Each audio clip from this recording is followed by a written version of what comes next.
Welcome back, everybody, to the Tennessee Titans franchise here on Madden 23. We have just 3 weeks left to go here in the regular season of year number 3 in the series. And today, our Tennessee Titans have a doubleheader.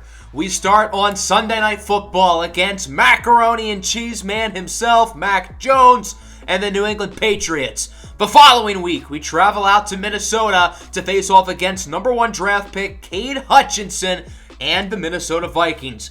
Our Titans are playing some really good football. We've won 7 in a row with a lot of very close wins, including a competitive battle last week against the lowly Texans, in which we were able to win by 7. We also had a prospect profile in the last episode in which we went over the defensive linemen and linebackers in this year's draft class. As it stands now, we are 2 games ahead of the Colts in the division and 3 ahead of the Jaguars. And currently, we are the number 1 seed in the AFC. So if we were to win out, we would get a first-round bye in the playoffs. We have not yet clinched a postseason spot, but we can today with a win against New England. And even if we don't win that game, chances are we're going to officially clinch a playoff spot sooner rather than later. We've got a very tough schedule to finish out the year. Minnesota and New England are both in the same boat in the sense that in order to make the playoffs, they need to play very well to end the season. So Minnesota and New England are going to be treating these like playoff games. So we've got our hands full today.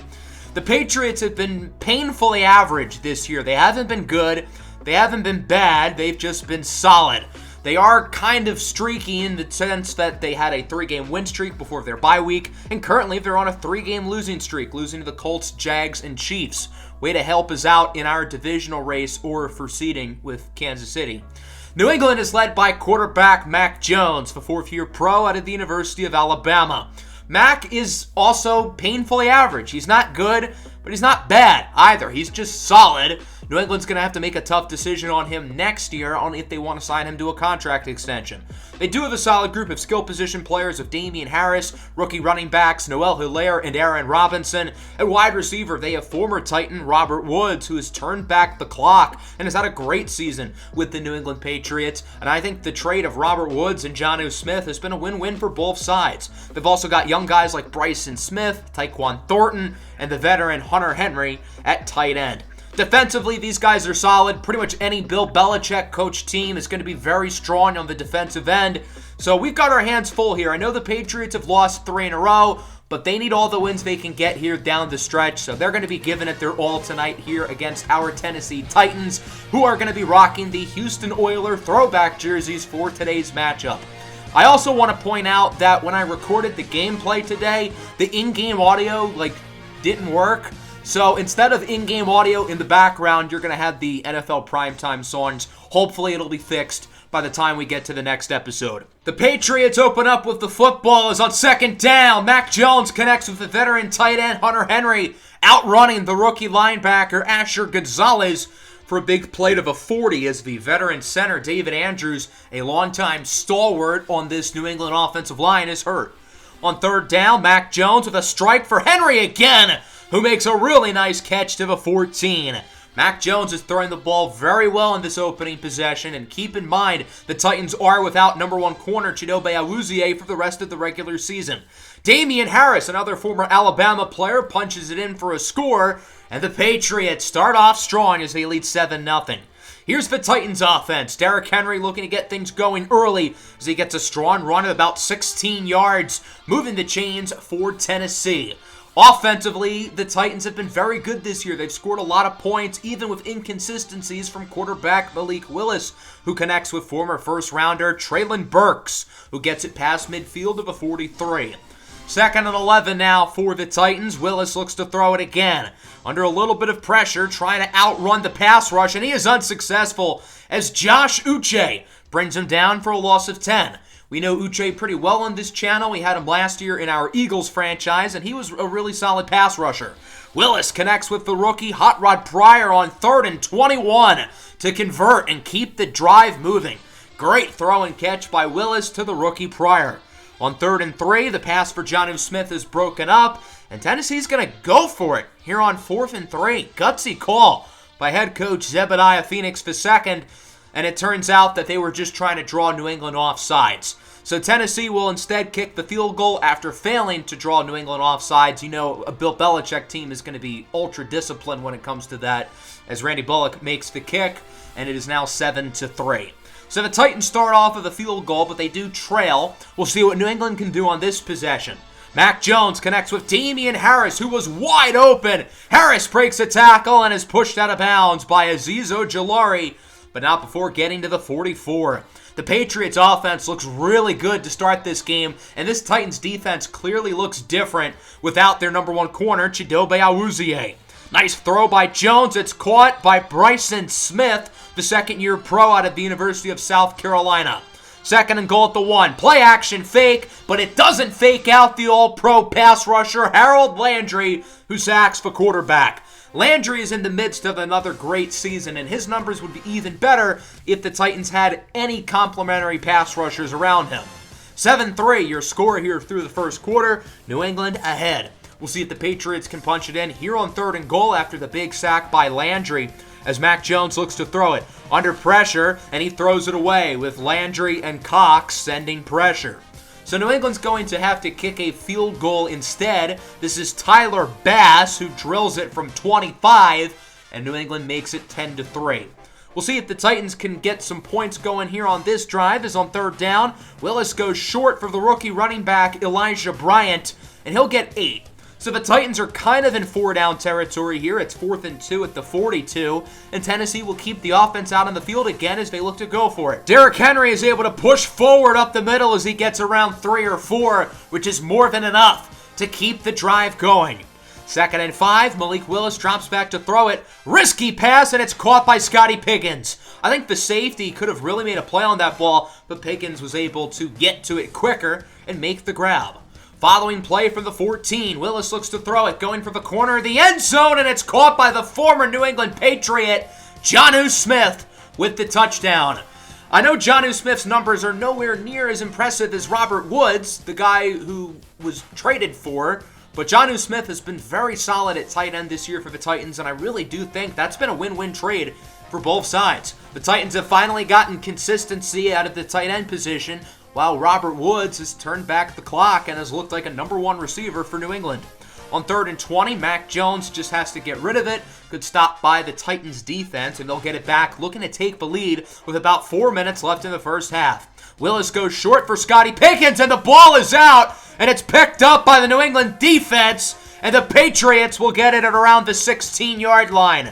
The rookie linebacker, Abijah Travers, is the one who forces and recovers the fumble. As we look at the play there, that ball was clearly out. No need for a review. The Patriots get it in the red zone, and sure enough, they will score, as it is Bobby Trees with the touchdown.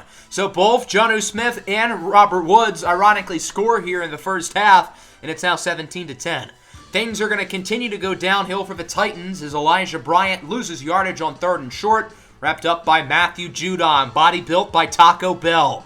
That'll force a punt, and New England will get it back, looking to make it a 2-score game as Jones connects up the middle with Hunter Henry, who gets the first down for New England.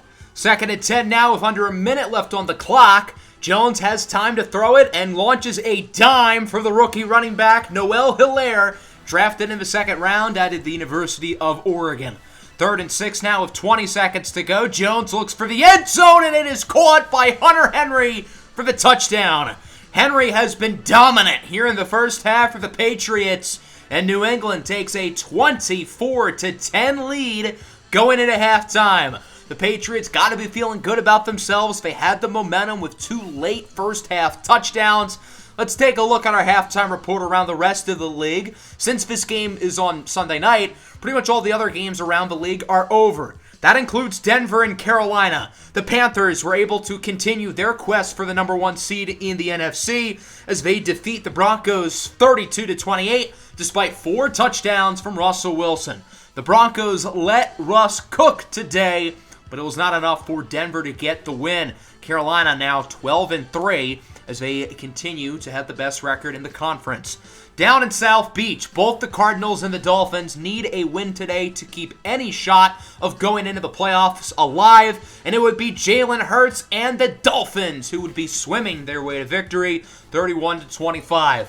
Hurts threw 3 touchdowns, 2 of which were caught by Russell Gage. As for Arizona, they fall to 7-8. They have nowhere near as much control of their own destiny as they would have had if they were able to win this game. Here are the other scores. The Colts won. That's not good. The Jaguars lost. That is good. Jacksonville can no longer win the division. The Rams won. That hurts our draft pick. And then the Chiefs and the Bengals both won. So that hurts our seeding. So most of the games around the league did not go in our favor. That's for sure. As we take a look at the game plan for the second half, since we're behind, we're going to have to focus on throwing the ball a lot because we're not throwing the ball all that well, and we're losing by 14. We do try to go to the ground on 3rd and 4, but it backfires as Elijah Bryant loses 3. So the offense stalls out quickly. New England's got a shot to turn this game into a blowout. From the 43-yard line on 1st down, Mac Jones looks to throw it, and he is sacked. The rookie linebacker, Asher Gonzalez, is in the backfield with half a sack. I think Fletcher Cox and Harold Landry were both there as well with pressure and contact on the quarterback. 2nd and 17, Jones is picked off. Caleb Farley with his 5th interception of the year, and the Titans force a massive turnover as they look to get back into the ball game. Farley and the other main corner, Cardell Simpson, are both really going to have to step up with no Chidobe Awuzie in the lineup. 1st down, there's a good start to the drive as Willis connects with Scotty Piggins, who gets it to the 37-yard line. If the Titans can score, maybe even make it a one-score game, they can really put themselves back in the ball game. Derrick Henry with a nice run to the 23. Henry has 67 yards today on just 8 carries. He's been very efficient. 2nd and 10, it's a screen for Henry with blocks. He will look to get the 1st down and more as he brings it to the 9. Derrick Henry is in the zone. He is dominating right now. And then on 2nd and goal, Willis goes short for the rookie, Elijah Bryant, who is in for a touchdown. And the Titans are only down by 1 score as it's now 24-17. New England will get it back here. 2nd and 4, Jones goes up the middle. Pass is hauled in. Nice play after the catch as it goes to the 45 from Malone Eaton Jenkins. The backup tight end, Jordan Ruffin, unfortunately hurt on the play for Tennessee. 3rd and 10 at the 42. Jones looks to throw it. Under pressure. Hit as he throws and is incomplete. I believe that was Azeez Ojulari with the pressure in the backfield. The Titans are really starting to play a lot better now as New England's going to go for a 59-yard field goal with Tyler Bass. The kick is up and it is no good, and thus it'll remain a one-score game. The Titans have an opportunity to tie it here on this drive. 3rd and 10, Willis goes short for Bryant. He only gets around 7. So New England gets the stop. That's Michael Ojemudia who makes the play. And Tennessee's going to go for it here on 4th and 3. Willis looks to throw it, and it's caught by Burks. Very risky throw. It looked like Ojemudia, the corner, tried to go for the interception, which he really shouldn't have. It was 4th down. And instead, Traylon Burks gets a big 1st down. Ballsy play call by Coach Phoenix and a gutsy throw by Malik Willis. That really should not have worked out, but thankfully it did. 24-17, your score going into the 4th. The 3rd quarter was very strong for the Titans as they cut the lead at half and put themselves in position to tie it. Hot Rod Pryor drops the game-tying touchdown, however. 4th and 5, Tennessee already went for it earlier. They figured they might as well go for it again. Wills can't find anybody open. He's going to try to run with it, and he is stopped just short of the 1st down marker. So the New England defense gets the stop. Unfortunately for them, they're backed up inside the 5, so their offense can't really do anything as the Titans are able to quickly stop them. Asher Gonzalez, the rookie, again makes another play. So the Titans are going to get it back with pretty good field position. 3rd and 6, Willis goes up the middle for a wide open man. It's Hot Rod Pryor trying to make up for his bad drop on the last possession. The Titans now have it at the 6. Can they punch it in this time? As on 1st and goal, it's a handoff for Derrick Henry, and the King has entered his castle. Touchdown for Derrick Henry, and this game is tied up with 6 minutes to go. So now it's up to New England to try to answer the call and regain the lead. Jones on 1st down is nearly intercepted. That should have been picked off. The rookie R.J. Robinson had it right in his hands. On 2nd down now, Jones on the run, connects. Nice throw and catch for the 1st down as it's Tyquan Thornton who makes the play for the New England Patriots. Now from the 29, under 3.5 minutes to go, Jones connects up the middle. It's Thornton again, who is leveled, but not before getting the first down to the 11. Good play there by New England. They're getting pretty close here to the end zone, looking to get this lead back late in the ball game. Damian Harris with the handoff. He loses 2. Big tackle for loss, and that'll make it a 3rd and 10 now. If the Titans can get a stop, that'd be a huge deal. Jones looks to throw it. Under pressure, rolls out to the right. On the run, connects. What a throw! And that's going to be a touchdown for New England. Okonomi Jo'ohum is the one with the score. And the Patriots take the lead with an incredible throw by Mac Jones. And now it's up to Malik Willis to lead the Titans down the field. A 2-minute drill for Willis and the offense. We'll see if the Titans can tie the game up and look to possibly send it to overtime as Scotty Piggins makes a nice play to the 47. Piggins and Derrick Henry are both in the zone right now for the Titans. You got to assume they're going to try to get the ball to one of them. 3rd and 4. Willis looks to throw it for Piggins again. And he gets it inside the 10 as the Titans finally call their first timeout with just 32 seconds left on the clock. We'll see if the Titans can finally score here from the 8. Willis goes short for Piggins, and this game is tied up. Scotty Piggins has been playing his best football here these last few weeks, and he gets the game-tying touchdown to bring this one into overtime. The Titans are 2-0 in OT so far this season. As we get to the coin toss, tails never fails, and unfortunately, New England knows that. New England picks tails, they win the toss, and they'll start with the football. So if the Patriots score a touchdown on this drive, it's game over. The Titans defense knows what they have to do. They got to get a stop and give the offense an opportunity to respond. From the 26, here's Jones, looks to throw it, and it is caught by Robert Woods. A big first play of overtime as Woods gets it to the 49-yard line. The Patriots are already past midfield. 2nd and 4 from the 43. It's a handoff to the rookie Noel Hilaire, who breaks a tackle. Big run by Hilaire as he gets 17 yards. The chains continue to move for New England as their offense is moving it effortlessly down the field. Here's the following play from the 26 as Jones connects with Tyquan Thornton up the middle for a gain of 20. The Patriots have now gotten near the goal line. This is their opportunity to win it. 2nd and goal at the 1. It's a handoff to Noel Hilaire, and he is smothered in the backfield as he loses 3. The Titans defense with a huge play to keep the game alive as it's now 3rd and goal from the 4. Jones looks to throw it, and he is sacked. Harold Landry with 2.5 sacks tonight, and the Titans offense will have a chance here in overtime. Tyler Bass on for the field goal. It is good, so it's 34-31, and the Titans offense knows what they have to do. Field goal ties it, touchdown wins it, nothing loses it. Willis on 3rd down goes deep for Pickens, and it's incomplete. The game is now on the line here on 4th and 11. Willis looks to throw it, and it is caught by Pickens, who keeps it alive at the 46. Good play by Pickens to quickly go down. He wanted to make sure he held on to the ball, which he does. We're now at the 2-minute warning. This is it. Can the Titans offense clutch it up as they're getting pretty close to field goal range?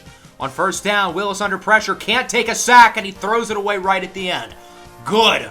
That could have been really bad. Willis would have lost at least 15 yards. On 3rd down, Willis has an open man. It's Scotty Piggins who drops the ball. That was right in his hands. And now the Titans have a tough decision with Randy Bullock warming up. It looks like the field goal team is going to come out on the field. Are the Titans going to play for the tie and go for the 59-yard field goal? After bringing the field goal team out, Coach Phoenix had reservations. He decides to call a timeout, and it looks like the Titans are going to change their minds. Rather than going for the tie, they're going to play for the win. Randy Bullock is as automatic as it gets, but that's a 59-yard field goal. So instead, the Titans are going to go for it, and Willis is incomplete.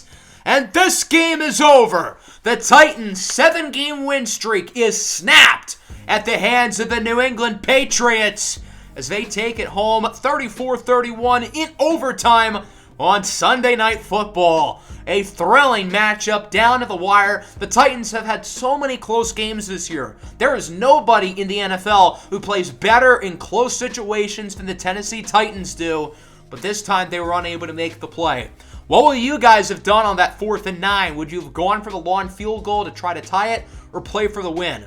Obviously, in hindsight, I regret the decision because we lost, but I do think going for it there was the correct call. I think that would have worked more times than not. Both quarterbacks played pretty well. Mac Jones was very solid today. Malik Willis was pretty good. I wouldn't say he was great. He missed a lot of throws, but he didn't make many bad mistakes. He did have some key drops, which aren't really his fault, including the one right at the end by Scotty Piggins. We ran the ball quite a bit better than New England. Derrick Henry played very well. Scotty Piggins was great for most of this game. He had the game-time touchdown. He made big play after big play. But that drop on the 3rd and 9 before we went for it, that costed us the game single-handedly. Hunter Henry was very good. So was Robert Woods in his return to Tennessee. Other than that, no other receivers stood out. I thought both offensive lines were quite strong, especially ours. Our O-line was great today. Our pass rush, or should I say Harold Landry, was good. Landry had 2.5 sacks, continuing to be a one-man wrecking crew within the pass rush. Caleb Farley, of course, had the interception, and Abijah Travers had the big fumble force and fumble recovery. Randy Bullock made all of his kicks per usual, but we didn't give him the opportunity to tie it, which, again, I regret, but I think going for it there more times than not is the right call. We pretty much saw all of the final scores at halftime because we played on Sunday night. The only score that we did not see was the Monday night game in which the Niners ended up beating the Jets. That game doesn't really have any effect on us. Players of the week, Clyde Williamson, Patrick Mahomes, Cam Jordan, who had 5 sacks, and Kenny Moore, who had 3 interceptions. Wow, some impressive defensive performances. That'll bring us to Week 17 and Game 2 of our doubleheader as the Tennessee Titans look to get back on track, headed to Minnesota to face off against the 6-9, nice, Minnesota Vikings, led by the number 1 draft pick out of Clemson, quarterback Cade Hutchinson. I'm excited to get a look at Cade and this Vikings team who has drastically improved from last season. We have officially clinched a playoff spot, but we have not yet clinched the division as we are now only 1 game ahead of the Colts. We have dropped to the number 3 seed with the Bengals and Chiefs winning. The Bengals are now a game ahead of us, and the Chiefs have the head-to-head tiebreaker. If the season ended today, we would get a rematch with the Pittsburgh Steelers, who beat us earlier in the season and who beat us last year in the playoffs. The Vikings are currently 6-9. They need pretty much a miracle to get into the NFC playoff race. And early in this season, Minnesota looked really, really good. They won their first 3 games, and they were still playing pretty well up until the bye week. But things have gone downhill and downhill fast. Minnesota is 1-6 since their bye week. Last week on Thursday Night Football, they lost in overtime to Detroit, who is a very good team. And since Minnesota got to play on Thursday night, they get a long week, which is an advantage for them. The Vikings are led by the number 1 overall draft pick, Cade Hutchinson.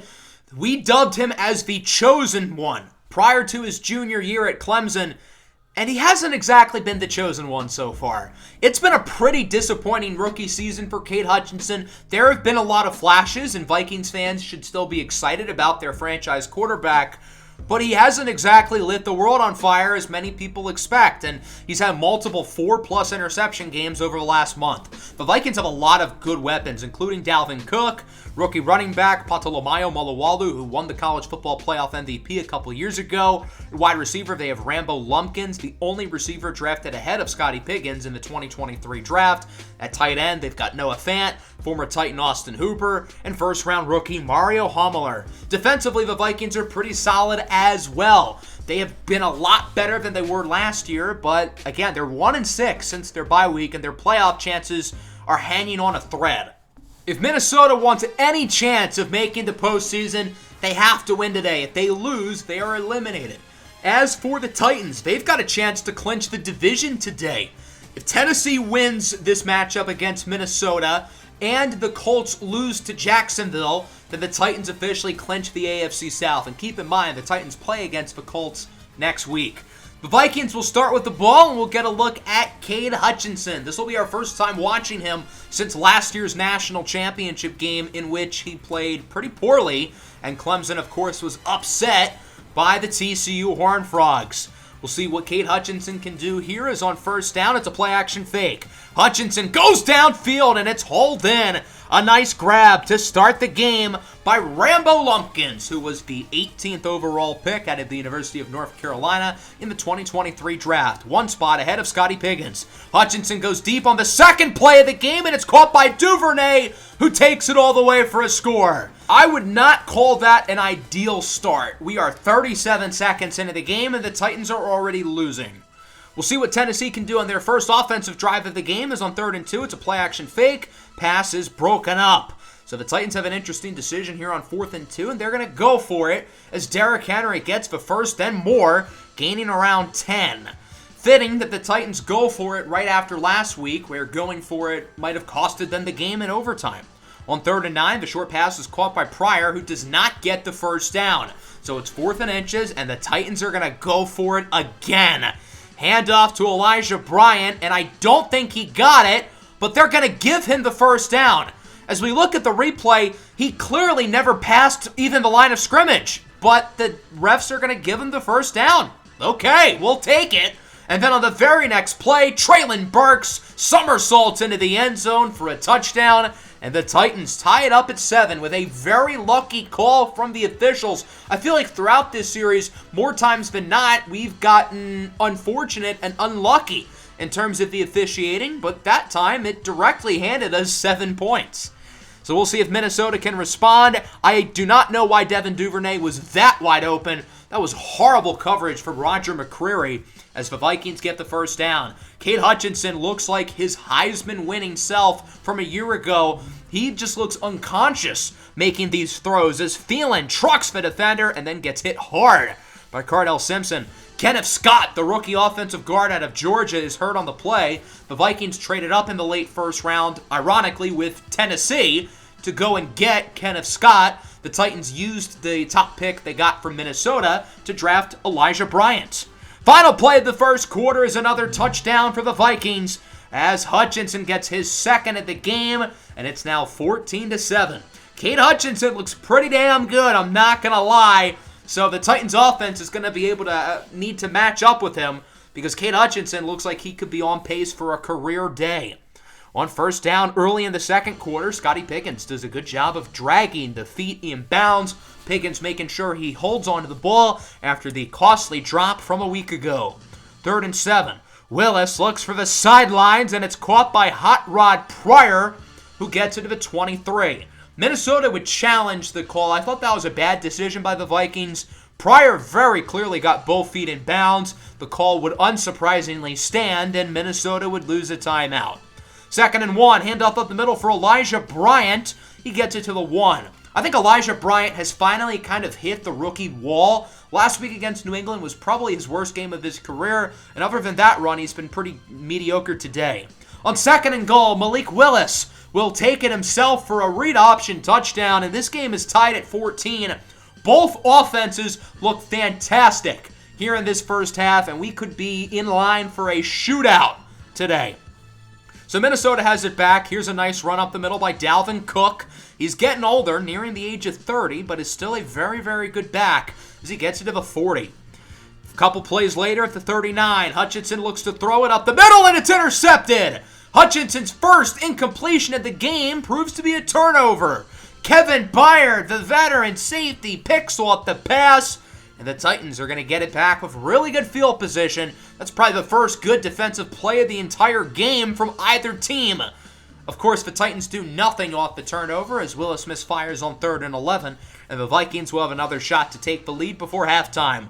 Hutchinson on first down connects with the former Titan, Austin Hooper, who gets it to the 46. Hooper will be getting more snaps than usual today because Noah Fant, the starting tight end, got injured here in the second quarter and probably will not return to the game. You should also expect to see more Mario Hamler as well. A dropped interception by Cardell Simpson ends the drive for Minnesota. They will look to kick a 59-yard field goal, however, with Austin Seibert. And dear God, the kick is not even close. I think I could have made a better kick, and I don't have many kicking experiences. It's not like I'm good at it, but even I could have at least had something better. Nonetheless, the Titans are going to get it back. Nice throw up the middle for Derrick Henry. 33 seconds left. Titans still have all their timeouts. On 3rd and 7, Willis goes short for Crew, and they will give him the first down despite a nice tackle by Brian Asamoah. 2nd and 10, Titans down to 2 timeouts in about 20 seconds as Willis is sacked on the play by Jones. That'll force another Titans timeout, making it a 3rd down and 20. They would do nothing, so it's now a 4th and 20 as the Titans look to take their first lead of the game. 41-yard field goal for Randy Bullock is good, and it is now 17-14 going into halftime. We'll see if the Titans can hold on to their lead in the second half. The defense started off slow, but they've played a lot better as this game has gone along. So hopefully the Titans defense can continue to hang afloat. Let's take a look at our halftime report around the rest of the NFL as we start in Jacksonville. We need the Jaguars to win this game. Unfortunately, that's not the case. This incredible run by Jonathan Taylor, which might be the play of the year so far, has the Colts ahead 13-7. Since the Jaguars can no longer win the division, I don't really care what Jacksonville does. Indiana is only a game behind us, so if, hypothetically, we lose today and the Colts win, then it would be tied going into Week 18, and, well, we don't really want that. Next up, we head to Foxborough. A total blowout in the de facto AFC East Championship as it has been all Buffalo all day. This touchdown from Josh Allen to rookie wide receiver Tyrese Barracon would put the Bills ahead 31-3. This is the same New England Patriots team who beat us last week, and they are getting smothered by the Bills. With a win, Buffalo clinches the AFC East, and, well, I had the feeling they are going to end up winning this game, considering they're up by 28.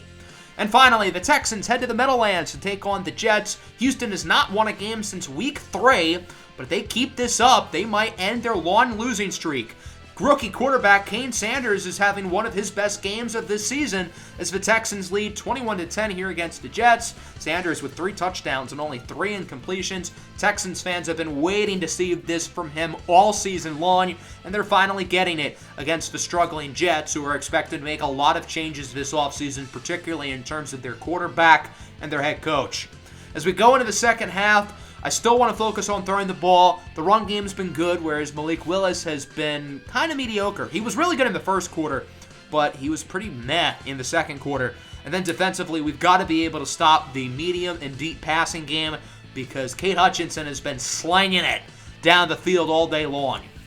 2nd and 7 for the Titans, starting off with the ball here in the third quarter as the tight end, Jonnu Smith, is wide open, and he gets it to the 32-yard line. Too easy for the Titans offense. I don't know why they left Smith completely uncovered on that play. 3rd and 11 now. Willis looks to throw it. Takes a shot downfield for Pryor in double coverage, and it's nearly intercepted.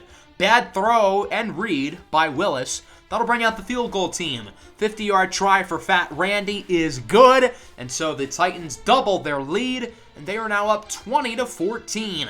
We'll see if the Vikings can look to respond here in the third quarter, as they currently trail by 6.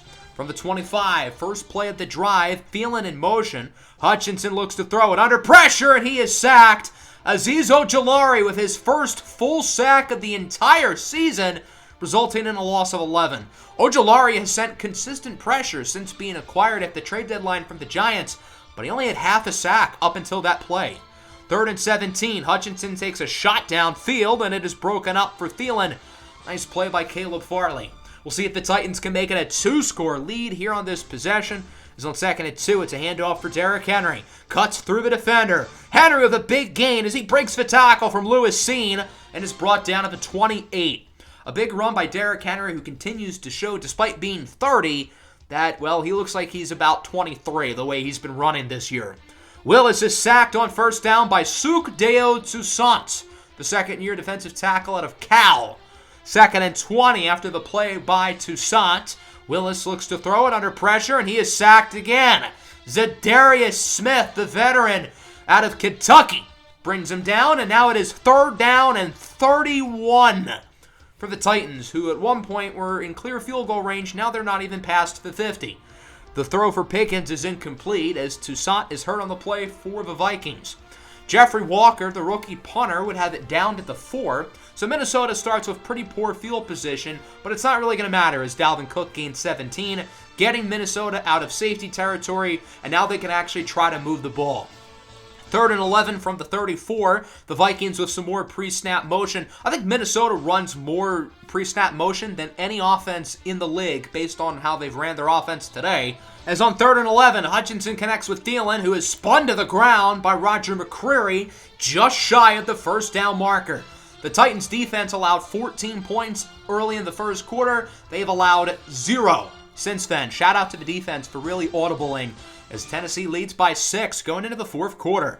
Elijah Bryant on 2nd and 4 loses 3. The struggles for Bryant continue as he's wrapped up by Jair Savage, the former top 5 pick out of Kentucky. 3rd and 7. Willis under a lot of pressure. He will evade the pass rush. Look at him go! Willis with a block from Pickens. He'll get it all the way to the 50. An incredible run of 35 from Malik Willis. He ran pretty much all the way back into the end zone, essentially, escaped the pressure, and got a huge gain. But it's all for naught, as on 3rd and 12, he is incomplete. So that'll bring out the special teams. Punter Jeffrey Walker has had a great game today. 2 punts, and both have been inside the 20. Why not add a 3rd? What a punt! Down at the 1 by Devontae Turner Jr. This isn't even really the 1. This is more like the half-yard line or even the quarter-yard line. And of course, it's all for naught as Dalvin Cook starts the drive with a huge gain of 28. So now the Vikings are out of safety territory and again can actually drive down the field. 2nd and 5 from the 34 with 7 to go. Hutchinson under pressure takes a shot downfield. It is caught. What a throw by Cade Hutchinson as he connects with Devin Duvernay. 2nd and 12 from the 35. Under 6.5 to go left on the clock. Hutchinson looks to throw it, and he will connect once again with Duvernay, who's been the go-to guy today. Breaking tackle, still on his feet. Eventually wrapped up out of bounds by Kevin Byard, but not before gaining around 20. 2nd and 6 now from the 8. Can Minnesota take the lead? Hutchinson looks to throw it, has a wide open man in the end zone. It's guess who? Devin Duvernay with the touchdown, and the Vikings are ahead 21-20. 3 minutes to go for Tennessee, trailing by 1. Is on 2nd down. There's Pickens, wide open downfield, hit hard by Asamoah at the 31. The Titans are already in field goal range, and being that they're only down by 1, that's all they need.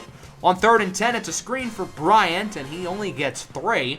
Good stop by Lewis Seen, the former Georgia Bulldog, and that'll bring us to the 2-minute warning. 4th and 7 at the 28. It's going to be a 45-yard try for Randy Bullock, and his kick is good. Fat Randy is 3 for 3 on field goals today, and it's 23-21. Let's see if Cade Hutchinson and the Vikings can drive down the field and take the lead. 2nd and 10, Hutchinson goes up the middle. His pass is caught by Adam Thielen, who gets it to the 37. The Vikings are looking to move quickly. Following play, Hutchinson has all the time in the world, goes downfield, and it's caught by Jalen Naylor, who fumbles the ball, and it's picked up by Harrison Harrington. I think that was the rookie, Asher Gonzalez, who forced the ball out. Let's take a look at this replay. Was it a fumble? I don't think so. Naylor was clearly down. The booth would ultimately review it and reverse it. A huge break for the Vikings. Following play, Hutchinson goes short for Dalvin Cook. He gets the 1st down. Minnesota's pretty much in field goal range now. They've got to be smart with the clock, however, and it looks like they're going to keep trying to drive down the field as Duvernay gets it to the 14. And after being unable to do anything on offense after that, the field goal team comes onto the field with 26 seconds left. Austin Seibert for the lead. It is good. Seibert makes the 37-yard kick, and the Vikings are ahead 24-23.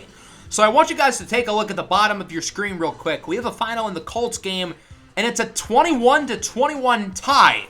So that means if the Titans win this game, they clinch the division. Tennessee still has a shot. They've got 19 seconds and 2 timeouts, and all they need is a field goal. So this is not out of the question for the Titans to make a quick comeback and hope that Randy can make a game winner. Randy Bullock didn't get this opportunity last week. Hopefully he gets one this week. 2nd and 10, 10 seconds to go. Willis under pressure, and he is sacked. Oh, man, that's a huge blow for the Titans, and they're not going to have a great opportunity to kick. With 3 seconds left at the 19, they have to lob up a Hail Mary. For the ball game, Willis can't quite get it there, hoping for a miracle, and it's tipped and nearly caught. Burks could have held on and made a play. So this game is over. The Vikings take it home 24-23. And after going into the episode of a 7-game win streak, the Titans drop 2 in a row and fall to 11-5. And these are losses to questionable teams. I get that the Patriots and Vikings had a lot to play for, but both of them were also in the midst of major losing streaks. Overall, a tough loss here for our Titans, who are starting to not play all that well as we get closer to the playoffs, so we're kind of getting cold at the worst time. I was impressed with Cade Hutchinson today. I think this kid is special. He made big plays in the first quarter. He made big plays in the fourth quarter, and it was enough to ultimately win the game for Minnesota. He wasn't perfect, and he has not had a great rookie year. Really, ever since he won the Heisman Trophy, he hasn't played all that well. Last year in the college football playoff, he obviously choked in the national championship game against TCU. Hasn't had a great rookie season, but I'm still very optimistic in his future. As for Malik Willis, he only completed 53% of his passes. Again, he didn't have many major mistakes, and he had a lot of drops, but he was not great. As we look at the receivers, Devin Duvernay was great. Look at the drops, though, for our guys. 2 for Pryor, 3 for Scotty Piggins. Very uncharacteristic for him. And then defensively, I thought we were good, but we weren't clutch. We didn't make plays when we needed to. The pass rush was solid, I would say, for both teams. Obviously, Byard had the interception. And then both kickers with multiple big kicks late in this game. And shout out to Jeffrey Walker. 3 punts, all of which went inside the 20, 2 of which went inside the 5. So let's take a look at the results around the league here in Week 17. So apparently the Colts game did not end in a tie. I could have sworn it said 21-21 final, but apparently the Jaguars won. So I guess that's good. I'm not complaining, put it that way. Unfortunately, the Rams won again, which hurts our draft pick, but the Chiefs and the Bengals lost, which means we can still clinch the 1 seed here in Week 18. Isaiah Gordon, Najee Harris, Shaq Thompson, and Christian Harris win the Players of the Week. So as we go into Week 18, it says we have not clinched the division, but I think we have. Even if we lose to the Colts this week, we'll have the same record as them. The first tiebreaker would be head-to-head matchups, and if we lose, that would mean we would have split the head-to-head matchups. The second tiebreaker is interdivision record, which no matter what happens, we will have a better interdivision record than the Colts. So even if we lose, we should still have won the division. So I'm going to proceed as if we won the division, because I don't think there's any possible way Indianapolis can win it, even though it hasn't registered to the game yet. We are currently the 3 seed in the AFC. Since the Bills have already clinched the AFC East, they're the only team who can pass us, and they can't pass us because they're a game below us and we beat them. So the worst we can get is the 3 seed, if my logic is correct. As it stands now, the Bengals are the 1 seed and the Chiefs are the 2 seed. The Chiefs had the head-to-head tiebreaker over us, keep in mind, and I think we have whatever tiebreaker exists with the Bengals. I think we had the upper hand. So we're really focused on the Chiefs and Bengals this week. If both teams lose and we win, we are the 1 seed. If we lose, we are the 3 seed. So we've got a big game here against the Colts. Madden is portraying it as if it is for the division, but again, even if we lose, I think we will have already clinched the division, but it's still a huge game. Not only do we want to get the number 1 seed, but I'd rather not play against the Colts in the playoffs, so if we can keep them out, that would be great. That's going to wrap up the episode. I hope you guys enjoyed. Make sure to leave a like and subscribe to the channel if you are new. Peace out. Tighten up.